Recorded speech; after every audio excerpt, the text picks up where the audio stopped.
Senhores, dias atrás eu postei um vídeo. Deste vídeo fiz alguns cortes e num desses cortes, tem um comentário que os senhores podem ver espelhado na tela. O nome do corte que eu coloquei na época foi "Você concorda? Justifique sua resposta". Na época não, uns dias atrás, né. E o vídeo tratava do caso Henri Borel. E de alguns pais que foram condenados à prisão, porque estão educando suas filhas em casa, e eu faço uma comparação de como a justiça brasileira trata ambos os casos. Pois bem, neste corte, eu não sei se o indivíduo que fez o comentário assistiu ao vídeo inteiro, mas neste corte, um senhor, com o nome que os senhores podem ver na tela, escreveu o seguinte: "Por isso precisamos do hashtag Renan Santos, da equipe hashtag Missão e do hashtag Prendeu Matou. Chega de socializar bandido. Nunca vamos acabar com a corrupção se continuamos votando em picaretas e ex-presidiários". E ali ele coloca um link para um corte aqui na plataforma YouTube.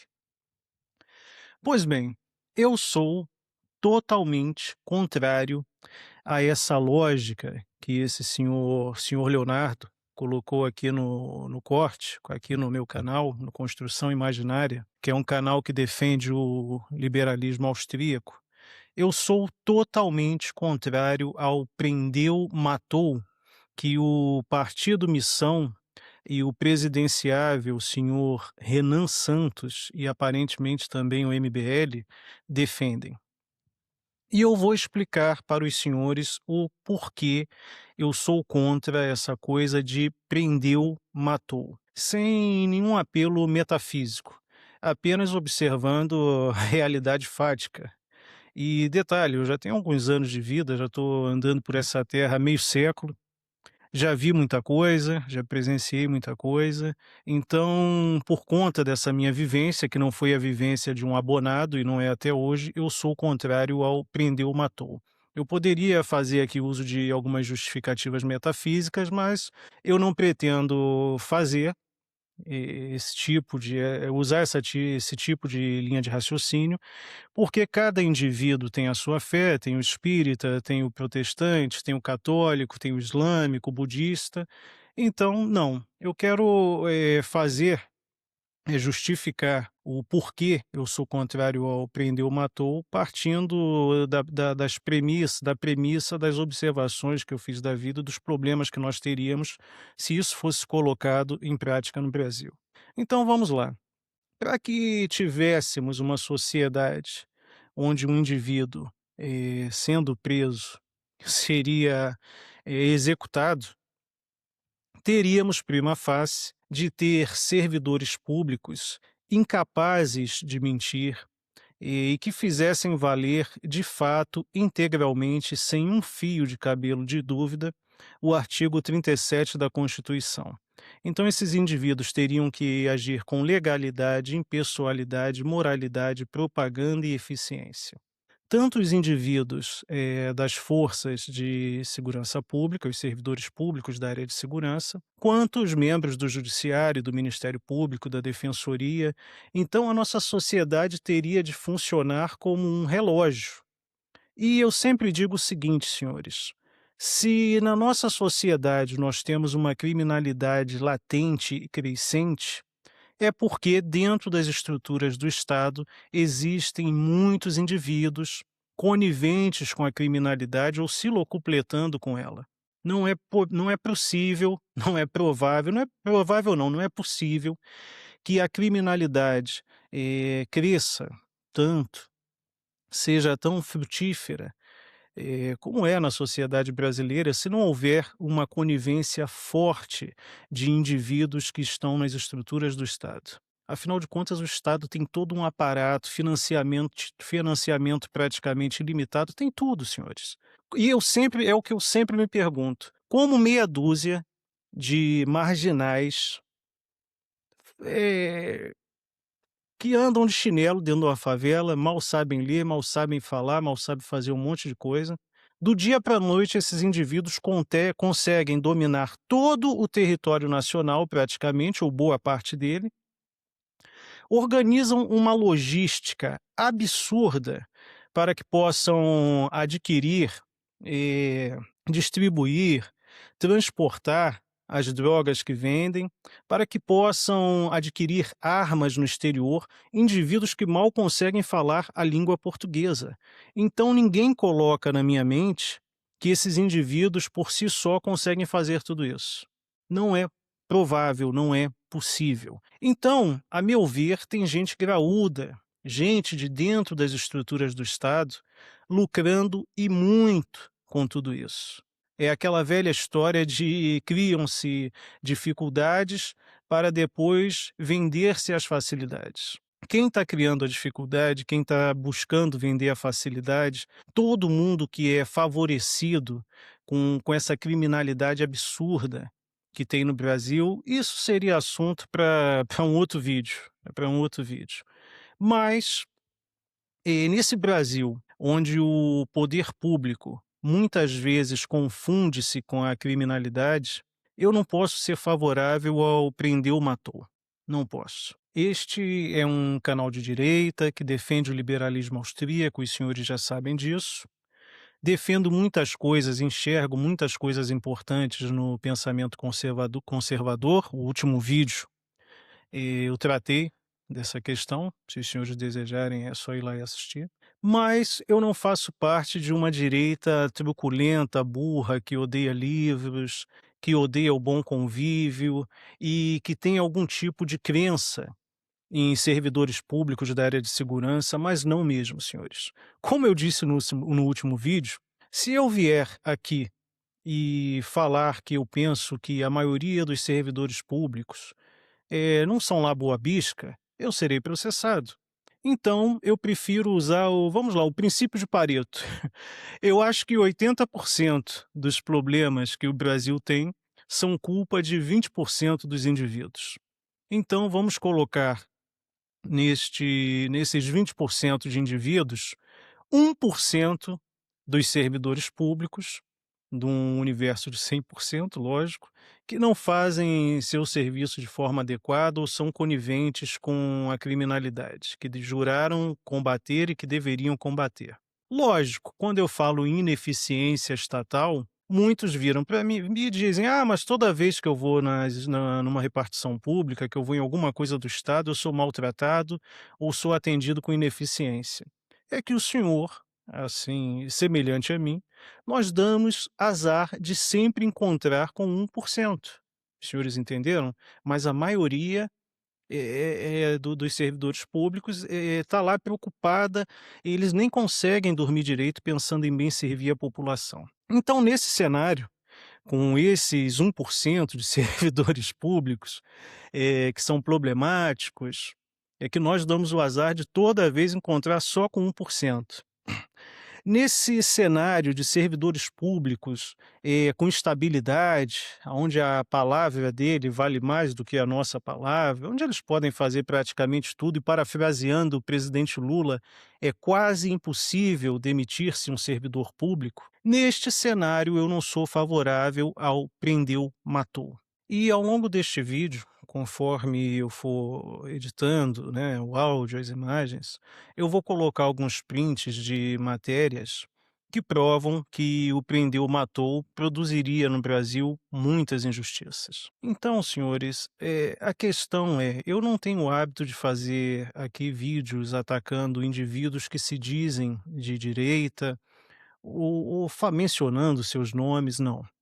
Neste caso específico, como esse senhor de nome senhor Leonardo veio num corte deste canal e escreveu um comentário que eu sou totalmente contrário ao que ele defende, eu tinha de vir aqui e marcar a minha posição. Eu sou contra essa coisa de prendeu, matou.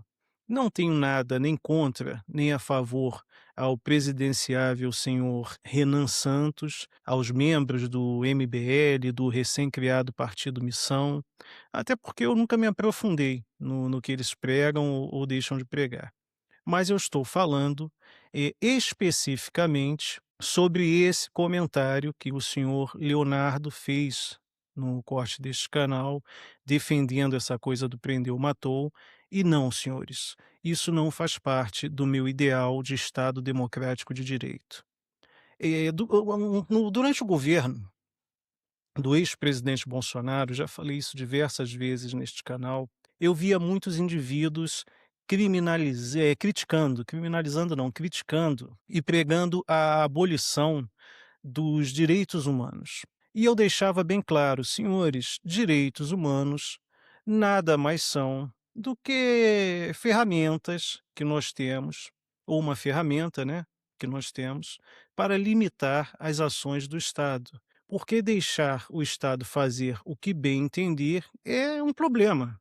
A coisa torna-se uma ditadura. Então, naquele momento, nós tínhamos o ex-presidente Bolsonaro no comando do Brasil e a direita, ou parcela da direita, estava em festa. Mas hoje nós temos o presidente Lula no comando do Brasil. E a direita não está em festa. E qual é a grande questão, senhores?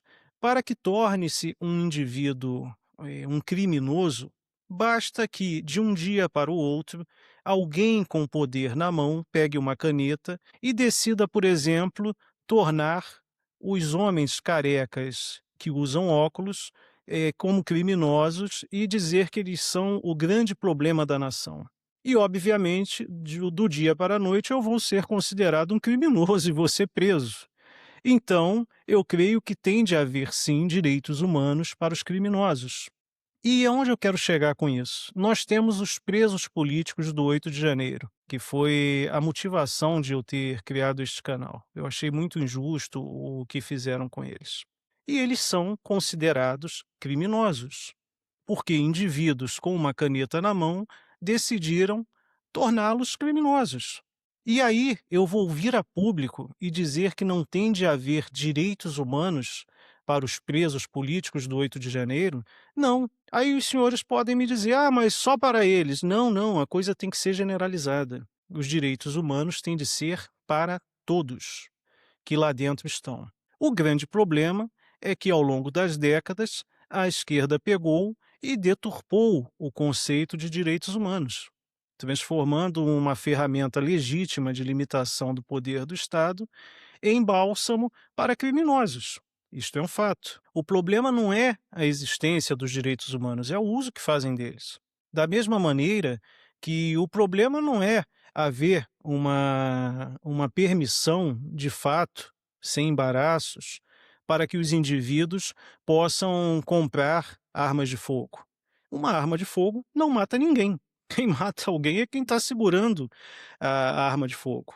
Então o problema não é a arma, o problema é o uso que se faz dela. Da mesma maneira, os direitos humanos. E esse tipo de discurso do prendeu, matou, ele encontra um solo muito fértil em um país onde a esquerda conseguiu criar um estado de anomia, de impunidade, de safadeza sem fim.